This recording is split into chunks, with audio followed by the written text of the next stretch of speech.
উত্তরা ঢাকা থেকে আমাদের একজন প্রশ্ন পাঠিয়েছেন যে অনেকে বলে থাকে মৃত ব্যক্তির আত্মা 4 দিন পর্যন্ত বাড়ির চারপাশে ঘুরে, এই কথাটা কি ঠিক? জি, অনেক ধন্যবাদ, আসুন আমরা জানার চেষ্টা করি।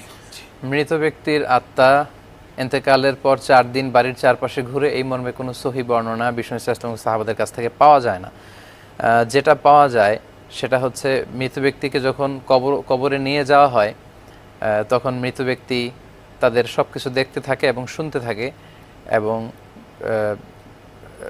লোকেরা যখন তার সাথে সাথে যায় করা আনা আলাই, মানুষের পায়ের আওয়াজও তারা শুনতে পায়। এই বর্ণনা পাওয়া যায়। এবং যখন আল্লাহ তার রুহু তার অন্তরে ফিরিয়ে দিতে চায়, শুধু ওই মুহূর্তে আল্লাহ যখন তাকে এই সুযোগটা দেন, স্পেশালি তিনি দেখতে পারে।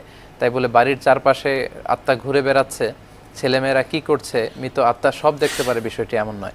এবং বিষ্ণু ইসা ইসলামের ক্ষেত্রেও বিষ্ণু ইসা ইসলাম ওনার কবরে এখন শুয়ে আছেন, তাই বলে আমরা কোথায় কি করছি বিষ্ণু ইসা ইসলাম যে ওখানে বসে সব দেখছেন, বিষয়টা এমন না।